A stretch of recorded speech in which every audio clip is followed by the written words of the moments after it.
Hello students, myself is Gurmeet Singh and today we are starting a lecture series on linear algebra. So this is the lecture number 1. तो हमारे पास पहला topic होगा vector space. तो what is a vector space? अब एक बात थोड़ी सी ध्यान में रखिए, वेक्टर स्पेस क्या होता है? तो अगर मैं सीधे सीधे बताऊं तो वेक्टर स्पेस एक तरह का अलजेब्रिक स्ट्रक्चर है. अब आप पूछोगे कि अलजेब्रिक स्ट्रक्चर क्या होता है?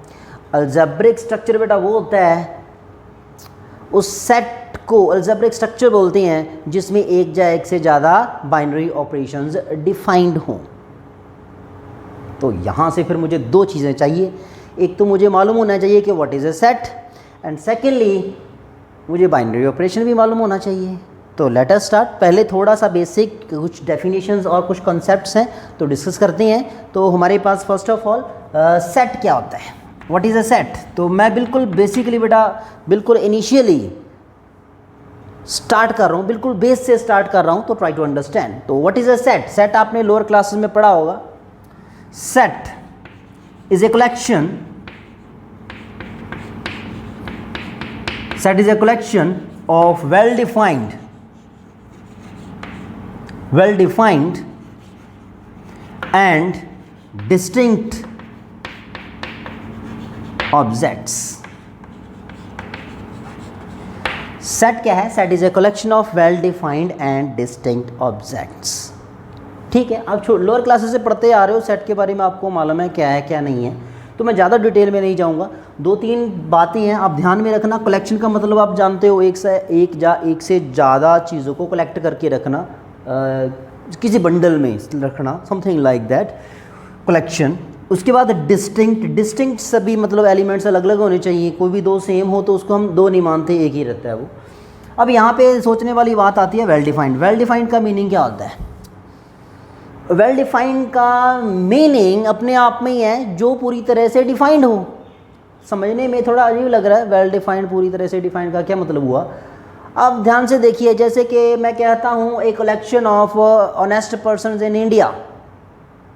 वैसे तो सोचने वाली बात है. Collection of honest persons in India, is it a set? Answer is no, because honesty is not well defined. Honesty का मीनिंग आपके लिए और है, मेरे लिए और है, कोई दुकानदार है उसके लिए और है, टीचर के लिए और है.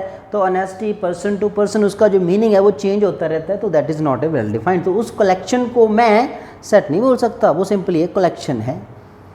अब एक बात और है, मान लो मैं लेता हूँ मतलब एक ये लेता हूँ collection of English वॉबल्स, A-E-I-O-U. This is a collection of वॉबल्स and it is a set. ये आपके लिए भी वॉबल्स हैं, मेरे लिए भी वॉबल्स हैं, कोई भी पर्सन है उसके लिए ये वॉबल्स ही होंगे. मतलब इसका meaning person to person change नहीं करेगा, कहीं पे भी चले जाओ. 2 + 2 इज़ ऑलवेज 4. ठीक, तो 2 + 2 अगर कोई 9 बोलता है तो दैट ही इज़ रॉन्ग. आप ऐसा भी बोल सकते हो वेल डिफाइंड वो चीज़ें होती हैं जिनको हम या तो ट्रू प्रूव कर सकें या फॉल्स प्रूव कर सकें. आई बात समझ में? इसको बोलते हैं set. Set is a collection of well defined and distinct objects. अब आते हैं बाइनरी ऑपरेशन पे. अच्छा, बाइनरी ऑपरेशन बेटा यहाँ पे मेरे पास दो तरह की होगी. बाइनरी ऑपरेशन की बात कर रहा हूँ मैं, बाइनरी ऑपरेशन. ठीक, बाइनरी ऑपरेशन मेरे पास दो तरह की है. एक तो इंटरनल बाइनरी ऑपरेशन, एक एक्सटर्नल बाइनरी ऑपरेशन. तो दो तरह की है भाई. कौन कौन सी? इंटरनल बाइनरी ऑपरेशन, ठीक, एंड एक्सटर्नल बाइनरी ऑपरेशन. अब बड़ा ध्यान से समझना मेरी बात. इंटरनल बाइनरी ऑपरेशन का मतलब क्या हुआ? सेट का अंदर अंदर ही सर जाता है, जो भी उसने करना है अपने अंदर अंदर ही समेट लेता है, उसको बोलते हैं binary operation, internal binary operation. अगर एक्सटर्नल बाइनरी ऑपरेशन का मतलब क्या है? सेट पे कोई ऑपरेशन डिफाइन तो हो रही है बट वो किसी बाहर वाले किसी और सेट के एलिमेंट से पंगे ले रहा है और पंगे लेके उसको वही अपने आप में ले आ रहा है, अपने में ही लेके आ रहा है. That is external binary composition. थोड़ा एक डायग्राम से समझाता हूँ, अब इसको समझने की कोशिश करो, इसको आप याद मत करो। ये मेरे पास मान लो सेट है ए, ये इसके दो एलिमेंट हैं भाई, ये दो एलिमेंट है, कोई नाम दे लो एक्स वाई, ये दो एलिमेंट है एक्स वाई, ये आपस में कंपोज होते हैं। कंपोज मीन ये इनमें से इनमें कोई ऑपरेशन होती है और उसके बाद ये इसी में रह जाते हैं, बाहर नहीं जाते। मैं इसको प्लस से डिनोट कर लेता हूँ, इंटरनल बाइनरी ऑपरेशन को वैसे भी प्लस से डिनोट करते हैं भाई। तो ऑपरेशन होने के बाद भी ये इसके बीच में ही रहता है, बाहर नहीं जाता, इसको बोलते हैं इंटरनल बाइनरी ऑपरेशन।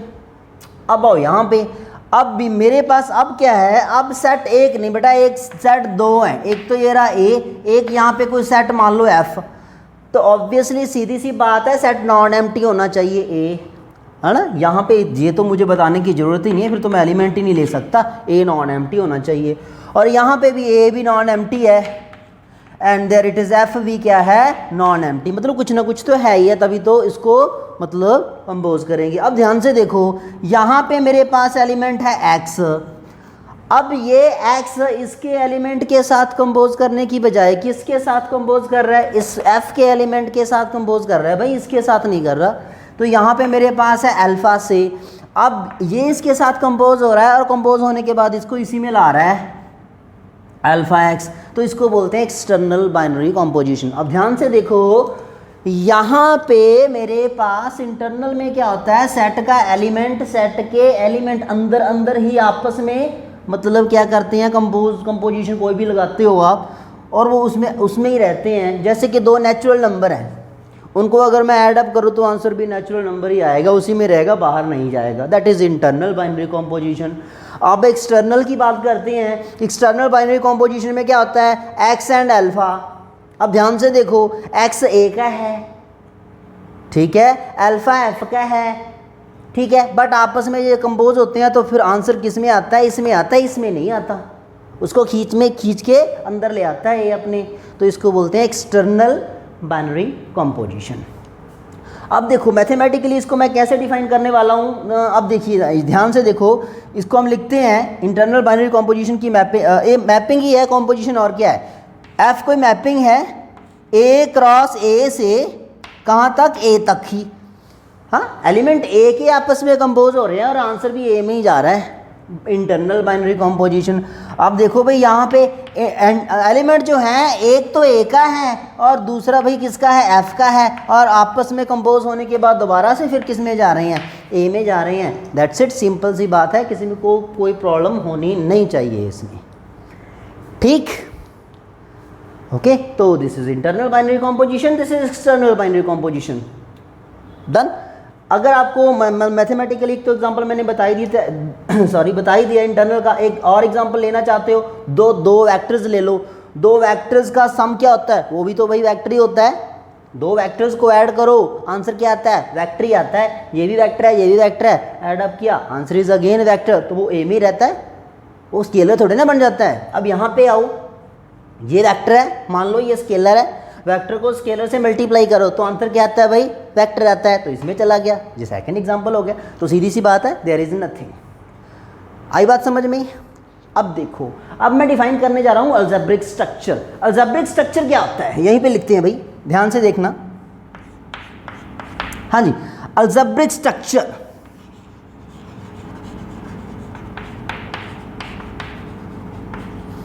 हाँ जी, वो जो भी है algebraic structure. What is algebraic structure?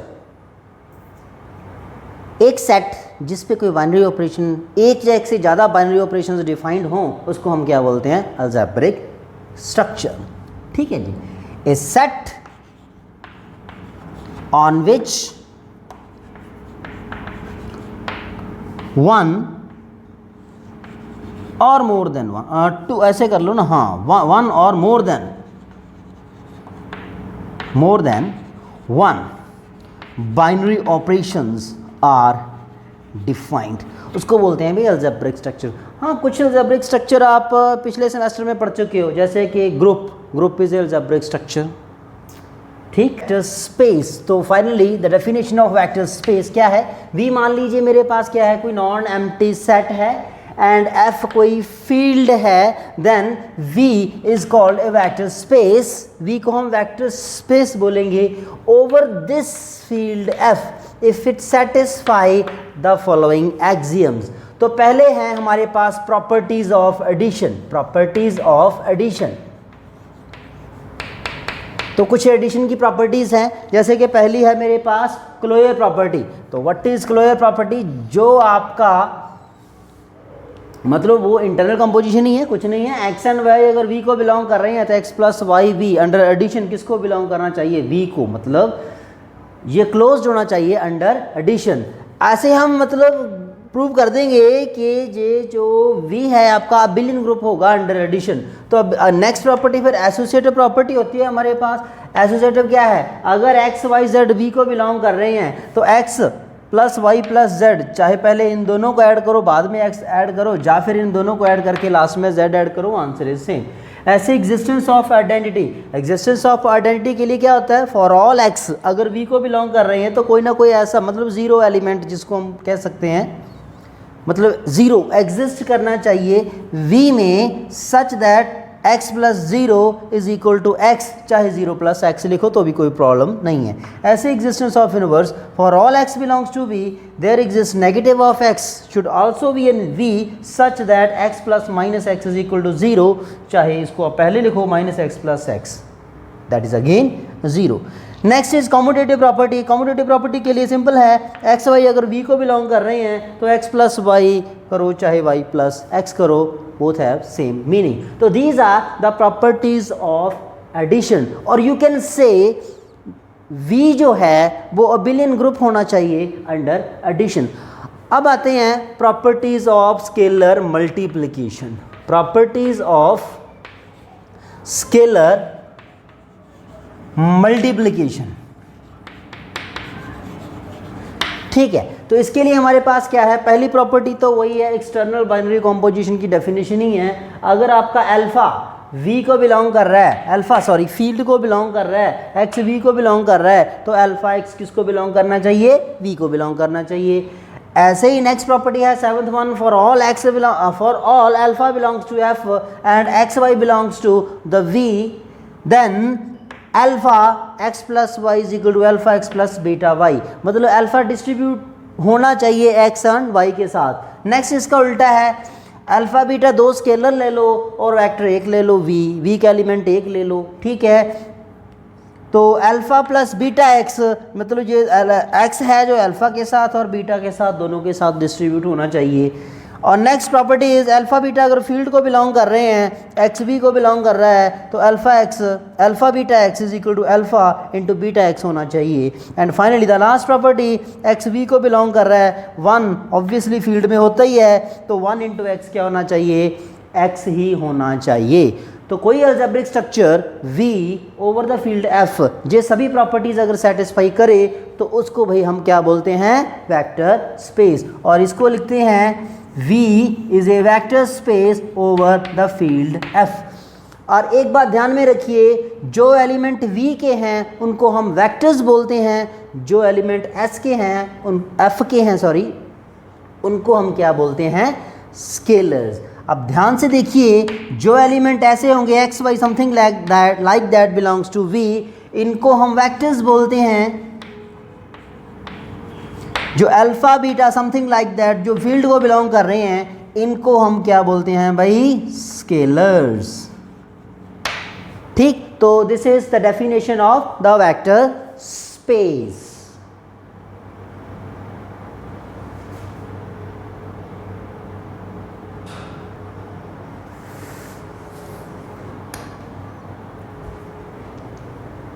हाँ बेटा, अब हमारे पास एक एग्जांपल है, जैसे कि हमने शो करना है the set of vectors in a plane, the set of vectors in a plane is vector space over R. इसको हमने प्रूव करना है कि ये क्या होगा? वेक्टर स्पेस होगा। तो वेक्टर्स इन प्लेन कैसे होते हैं भाई? V2 ओवर आर हम इसको ऐसे लिखते हैं, that is x y such that x y belongs to R, ठीक है। This is set of vectors in plane.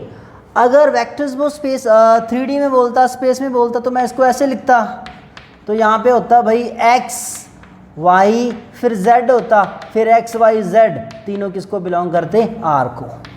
अगर ये n डायमेंशनल स्पेस में बोलता वेक्टर्स, तो मैं यहाँ पे लिखता x1 x2 up to xn।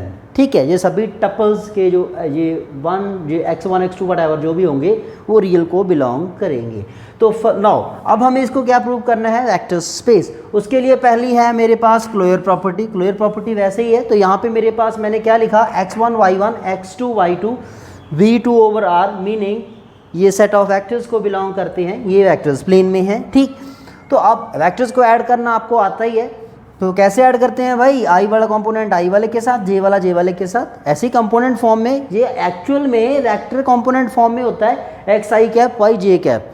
आई जे को इसने स्किप कर दिया तो ऐसे ही लिख दिया, ठीक, कोई प्रॉब्लम नहीं, लिख सकते हैं। तो इसको इसमें ऐड किया, इसको इसमें ऐड किया, तो एडिशन ऐसे ही होता है। तो ये भी तो क्या होता है भाई, वेक्टर ही होता है, और क्या होगा, ये भी तो v2 ओवर आर को, v2 ओवर आर को बिलोंग करेगा। अब आया एसोसिएटिव प्रॉपर्टी। एसोसिएटिव प्रॉपर्टी में क्या होता है, हमारे पास तीन वेक्टर्स ले लो भाई, x1 y1 x2 y2 x3 y3, ये पेयर्स में होंगे ऑब्वियसली। ठीक, तो ये ऑर्डर्ड पेयर्स ले लिए मैंने, पहला x1 y1 x2 y2 x3 y3, तो ऐड करके जस्ट इसको आप खुद प्रूव कर लेना, ये बहुत बड़ी बात नहीं है, ना भी करोगे तो भी चलेगा। इसको ऐसे लिख दो, x1 y1 plus x2 y2 plus x3 y3 को, चाहे पहले इन दोनों को ऐड करो बाद में इसको कर लो, या तो इन दोनों को ऐड करके फिर लास्ट वाले को ऐड कर लो, आंसर विल बी सेम। अब नेक्स्ट आया मेरे पास existence of identity. Third property existence of identity आपको मालूम ही है, जीरो वेक्टर। ठीक है, जीरो वेक्टर एग्जिस्ट करता ही है। एक्स वाई अगर v2 ओवर r को बिलोंग कर रहे हैं, तो अब क्या होगा, देयर एग्जिस्ट जीरो वेक्टर, हमेशा एग्जिस्ट करेगा। एक्स वाई में से 0 0 ऐड करो, अगर एक्स वाई में 0 0 ऐड किया तो आंसर एक्स वाई रहेगा, क्योंकि एक्स में 0 ऐड करोगे तो एक्स ही रहेगा, वाई में 0 ऐड करोगे तो वाई रहेगा, कोई प्रॉब्लम नहीं है। तो मतलब चाहे लेफ्ट से करो चाहे राइट से करो, यहाँ पे आपकी आइडेंटिटी भी एग्जिस्ट कर रही है। ऐसे एग्जिस्टेंस ऑफ इनवर्स के लिए मेरे पास है एक्स वाई अगर v2 ओवर r को बिलोंग कर रहा है, तो इसका नेगेटिव ऑब्वियसली, अब जैसे हम करते हैं वेक्टर्स में उसकी डायरेक्शन नेगेटिव हो जाती है, उसको ऐड करोगे तो क्या आएगा, 0। चाहे एक्स वाई को -x -y से लेफ्ट से ऐड करो चाहे राइट से ऐड करो, that is going to be 0, because x -x is 0, y -y is 0। Same here, यहाँ पे एक्स वाई आना चाहिए था। ओके, तो नेक्स्ट इज कमोटेटिव प्रॉपर्टी। अब मेरे पास क्या है, x1 y1 v2 over r को बिलोंग कर रहा है, ऐसे ही x2 y2 बिलोंग कर रहा है। तो अब अपने क्या करना है, इन दोनों को चाहे x1 y1 को पहले लिखो, बाद में x2 y2 लिखो, फिर ऐड करो, या फिर उल्टा पुल्टा करके ऐड करो, क्योंकि ऐड तो इसको ही करना है ना। x1 x2 चाहे x2 x1 करो तो सेम है, वैसे ही y1 y2 ऐड करो चाहे y2 y1 ऐड करो, आंसर इज सेम। तो ये क्या होगा भाई, हमारे पास जो v2 था वो अबिलियन ग्रुप हो गया अंडर एडिशन। अब आती है स्केलर मल्टीप्लिकेशन की प्रॉपर्टी। अच्छा, बट अब हमारे पास है स्केलर मल्टीप्लिकेशन की प्रॉपर्टीज़। तो स्केलर मल्टीप्लिकेशन की प्रॉपर्टीज़ में हमारे पास क्या है, तो पहली प्रॉपर्टी स्केलर मल्टीप्लिकेशन की तो वही होती है, एक्सटर्नल बाइनरी कंपोजिशन की डेफिनेशन ही है। तो मान लीजिए अल्फा आपका रियल को बिलोंग कर रहा है, एक्स वाई वैक्टर है, that means x y belongs to v2 over r। ठीक, then alpha into x y is equal to, इसको हम लिख सकते हैं अल्फा को 1 by 1 पहले इससे मल्टीप्लाई करो फिर इससे मल्टीप्लाई करो, क्या प्रॉब्लम है, अल्फा भी रियल है एक्स भी रियल है, तो ये पूरे का पूरा रियल को बिलोंग कर गया, ये भी रियल होगा, तो ये पूरे का पूरा वेक्टर बन गया, v2 को बिलोंग कर गया। ऐसे ही हमारे पास नेक्स्ट प्रॉपर्टी है, अल्फा बीटा अगर r को बिलोंग कर रहे हैं, एक्स वाई वैक्टर है, तो alpha plus beta into x y को हम लिख सकते हैं बड़ा easily, you can prove it, alpha into x y plus beta into x y. And same here the 8th property, alpha अगर r को बिलोंग कर रहा है, फील्ड हमारा यहाँ पे r है, ध्यान में रखिए, x1 y1 x2 y2 vector को बिलोंग कर रहा है, तो alpha x1 y1 plus x2 y2 को हम सेपरेटली पहले अल्फा को इससे मल्टीप्लाई करेंगे फिर इससे मल्टीप्लाई करेंगे, तो ऐसे करके हम इसको लिख सकते हैं। अगर आप इसको पूरी तरह से सॉल्व करना चाहते हो तो पहले इनको आप ऐड अप करो, फिर वेक्टर से स्केलर को मल्टीप्लाई करो, तो उसकी ज़रूरत नहीं है, काफ़ी बड़ी क्लास आप समझ सकते हो। अब देखो नेक्स्ट, अगर अल्फ़ा बीटा आपके r को बिलोंग कर रहे हैं, x Y v2 over r में जा रहा है, तो alpha beta into x y को आप लिख सकते हो अल्फ़ा इंटू बीटा। हाँ जी, अब ध्यान से देखिए, मेरे पास यहाँ पे कुछ एग्जांपल्स हैं वेक्टर स्पेसेस के लिए। तो यहाँ पे एक पहला एग्जांपल है, तो show that M is a set of matrices of order 2 by 2 over R, meaning इसके जो एलिमेंट्स हैं वो क्या होने चाहिए, रियल्स होने चाहिए। तो we have to this is a vector space. तो ये आपके लिए प्रैक्टिस है, बड़े आराम से कर सकते हो। सभी प्रॉपर्टीज जस्ट आपको राइट डाउन करनी है, कुछ नहीं करना। तो इसको आपने क्या प्रूव करना है, वेक्टर स्पेस। पहली प्रॉपर्टी क्लोजर प्रॉपर्टी बड़ी सिंपल है, दो मैट्रिसेस 2 by 2 के हैं, उनको ऐड करोगे तो आंसर 2 by 2 का मैट्रिक्स ही आएगा और उसकी एंट्रीज भी रियल रहेंगी। एसोसिएटिव प्रॉपर्टी आप लोअर क्लासेस में पढ़ते आ रहे हो, मैट्रिसेस एडिशन में एसोसिएटिव प्रॉपर्टी होल्ड करती ही है। उसके बाद existence of identity, zero matrix exist करता है, ऐड करने या ना करने से कोई इफेक्ट नहीं पड़ता भाई उसे, आइदर फ्रॉम लेफ्ट और राइट। ऐसे एग्जिस्टेंस ऑफ इनवर्स, इसका एडिटिव इनवर्स भी एग्जिस्ट करता है, हर एक 2 by 2 वाले मैट्रिक्स का एडिटिव इनवर्स एग्जिस्ट करता है। ये मैं मैनुअली बता रहा हूँ, आप इसको राइट डाउन कर लेना, कुछ खास नहीं है, जस्ट समझने के लिए है। ऐसे स्केलर मल्टीप्लिकेशन कीजिए, वी जे सारी प्रॉपर्टी सेटिस्फाई करेगा, नथिंग टू डू। इसको जस्ट लिखना है आपने, सभी प्रॉपर्टीज को जस्ट राइट डाउन करना है। अब यहाँ पे आइए, यहाँ पे मेरे पास क्या है, show that the set of all real valued, यहाँ पे कॉन्सेंट्रेट कीजिए, real valued continuous functions, real valued continuous functions की बात कर रहे हैं यहाँ पे, जो ए बी इंटरवल पे डिफाइंड हैं। तो ये भी क्या फॉर्म कर रहे हैं, वेक्टर स्पेस फॉर्म कर रहे हैं भाई, क्या फॉर्म कर रहे हैं, vector space under these two operations. Addition कैसे डिफाइन हो रहा है भाई इसका, मान लो एफ एंड जी कोई रियल वैल्यूड कॉन्टिन्यूस फंक्शंस हैं defined on the interval A B, तो F plus ji of X should be equal to F of X plus ji of X, and alpha F of X should be equal to alpha F of X. तो ये आपकी addition define होगी, ये आपकी scalar multiplication define होगी। ये आपकी internal binary composition हो गई, ये आपकी एक्सटर्नल बाइनरी कॉम्पोजिशन हो गई। तो इन दोनों के क्रॉसपॉन्डिंगली ये पूरी 10 की 10 प्रॉपर्टीज वेक्टर स्पेस की सेटिस्फाई करेगा। तो ये आपने अपनी ओर से कर लेनी है, कोई खास बात नहीं है। अब यहाँ पे आइए, तो this is very important one. अब यहाँ पे आपको लग रहा है ऐसे तो हर एक चीज़ ही वेक्टर, हर कोई सेट वेक्टर स्पेस बन ही जाता है। अब यहाँ पे देखो भाई, इसका जो अब सेट वही है, सेट, इस पे ध्यान दो, set of real valued functions ही है, यहाँ पे भी रियल वैल्यूड कॉन्टिन्यूस फंक्शंस ही हैं ओवर द इंटरवल 0 1। अब इसने क्या किया, यहाँ पे रिस्ट्रिक्शन लगा दी भाई, ये वाली f ऑफ 2 by 3 की इमेज 2 ही होनी चाहिए, ठीक है। तो ये वेक्टर स्पेस नहीं बन रहा, ये सेट जो है किसका भाई, continuous real valued continuous function का।